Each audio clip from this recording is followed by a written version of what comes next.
los genes de HLA, porque los genes de HLA, como ustedes saben, son los encargados de presentar antígenos.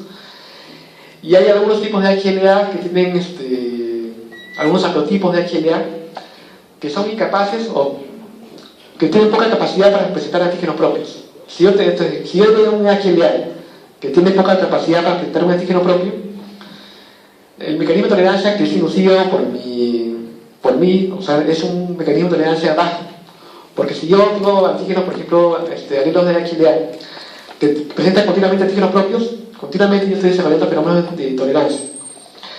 Pero si tuviera, por ejemplo, por mala suerte, alelos de HLA que no presentan antígenos propios, yo tendría un mecanismo por el cual puedo producir tolerancia a nivel central o a nivel periférico. Entonces, se ha visto, por ejemplo, en el caso de alelos de HLA, DR4, el 27 y DR3, están asociados con algunas enfermedades. Por ejemplo, el caso del DR3 con D4, que está asociado con diabetes mellitus tipo 4. Entonces, se ha visto que en pacientes que tienen ese tipo de alelo, se han hecho estudios genéticos poblacionales con un gran número de pacientes, se ha visto que los pacientes que tienen ese alelo tienen 25 veces más probabilidad de desarrollar diabetes mellitus de tipo 1 que pacientes que no tengan ese tipo de alelo. Pero como les digo, o sea, la herencia de este alelo no significa que ustedes necesariamente van a desarrollar esta enfermedad de tipo autoinmune. Sino se requieren, como les digo, una serie de mecanismos, ¿no? Es poligénica y es multifactorial. Requiere que haya una falla de imagen competente de células reguladoras, que no haya mecanismo de tolerancia, que no se provoca apoptosis. Y si todo eso se logra dar, ahí, bueno, por mala suerte sí se puede desarrollar una enfermedad de tipo autoinmune. Hay otros mecanismos por los cuales genes relacionados con no HLA, genes que no son HLA, que también pueden condicionar el desarrollo de una enfermedad autoinmune, por ejemplo, PAS variando, el mismo aire que lo vimos que producía tolerancia central, proteínas de complemento, FOSP3, el gen de interleuquina 2, y produce una falla de interleuquina 2, genes de NOT, estas fosfatasas PTN22, PTP-N22 también puede producir justamente un fenómeno de autoinmunidad. Las enfermedades autoinmunes son amplias, hay una amplia variedad lista de enfermedades autoinmunes. El mecanismo puede ser mediado por células B autoreactivas o producción de autoanticuerpos, eso lo pueden revisar después. Y ahora, ya casi para terminar, vamos a explicarles cómo el patógeno rompe la tolerancia y produce autoinmunidad. La autoinmunidad finalmente puede ser eliminada o ese mecanismo ser traspasado justamente por la presencia del patógeno. Si tenemos, por ejemplo, una PC, y tenemos esa PC que está presentando el antígeno propio, esa PC, como si presenta el antígeno propio, lo presentaría la célula T, pero como solamente se da la señal número 1, la célula T entra en un estado de alergia, ¿no? O un estado de autotolerancia. En este caso, una autotolerancia mediada por alergia. Ahora, pongamos el segundo caso. Tenemos una PC, igualmente, ¿no? La cual está presentando igual un antígeno propio, pero por mala suerte es infectada por un patógeno. Por mala suerte. Entonces, lo que va a hacer el patógeno es incrementar la expresión de la molécula B7. Entonces, lo que va a hacer es activar la célula dendrítica. La va a activar completamente, ¿no? La célula T, la célula dendrítica en reposo, no expresa molécula B7. Entonces, no expresa molécula B7. En reposo no expresa. O está activada o comienza a expresar la molécula B7. ¿Y quién induce que exprese la molécula B7? Justamente es el patógeno, ¿no? El patógeno es lo que induce.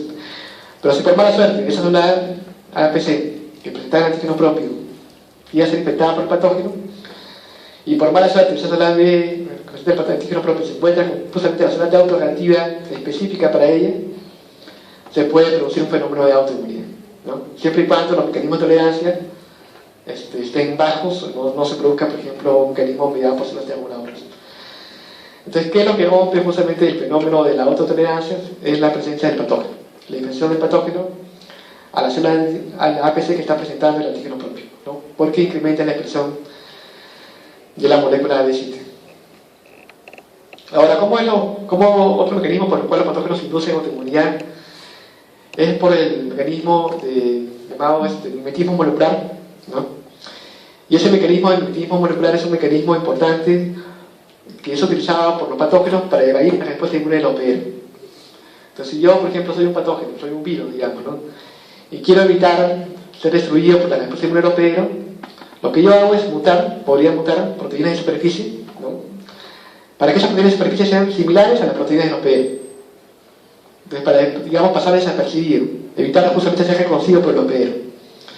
Entonces, muchos patógenos, muchos virus o muchos incluso parásitos, lo que hacen es mutar proteínas superficiales, proteínas externas, para evitar ser reconocidos por el hospedero. Y si el hospedero logra mostrar una respuesta inmune, la respuesta inmune sería dirigida tanto al virus, tanto al patógeno, pero a la vez estaría dirigida frente a proteínas del hospedero. Es decir, estaría distrayendo al sistema inmune.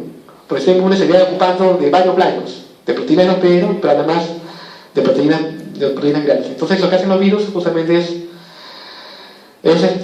parecerse mucho al hospedero. Entonces, cuando se produce una respuesta inmune frente a una proteína del virus, digamos, del patógeno, se crean células autoreactivas, pero esas células autoreactivas van a estar eliminando tanto proteínas microbiales, pero a la vez proteínas del hospedero, con lo cual se desarrolla un fenómeno de autoinmunidad, ¿no? Y es un mecanismo utilizado por los patógenos justamente para evadir la respuesta inmune, ¿no? Pero a su vez, si producen ese mecanismo, producen autoinmunidad, porque estoy generando células B autorreactivas o células T autorreactivas frente a antígenos propios. ¿Por qué? Porque se parecen esas proteínas propias a las proteínas del patógeno.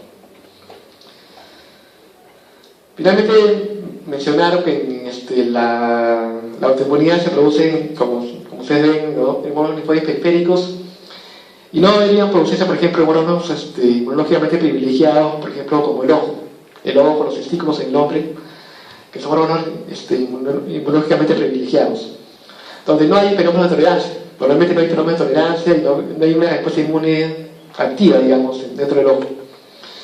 Pero si el ojo es afectado por un trauma mecánico, por ejemplo, un corte, un trauma mecánico, eso hace que se liberen antígenos propios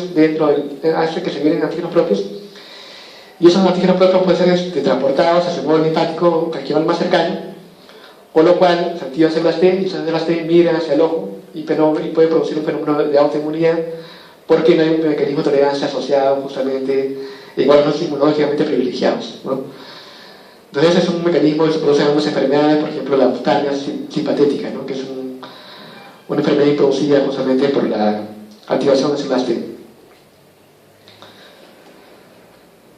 Finalmente mencionar, que la tolerancia se da, como ustedes ven, se da a nivel central periférico, impide justamente que se desarrolle una respuesta inmune contra antígenos propios, ¿no?, ya sea por alergia, por apoptosis, por generación de células T reguladoras, y una serie de mecanismos amplios que impiden tolerancia a nivel células T y B. Sin embargo, si estos mecanismos son sobrepasados, se puede producir el desarrollo de enfermedades autoinmunes, ¿no?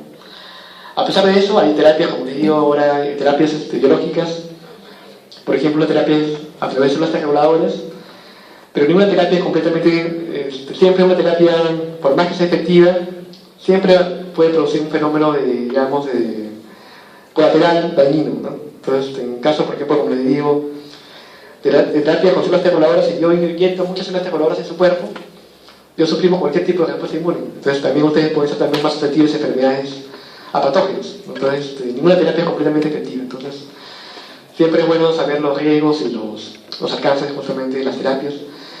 Pero básicamente las terapias son basadas en la modulación del sistema inmune. Cualquier tipo de terapia está basada en la modulación del sistema inmune. Entonces, como una primera aproximación es importante que ustedes sepan esos mecanismos de tolerancia y que pueden ser aplicados luego en cualquier tipo, ya en la práctica clínica, ¿no?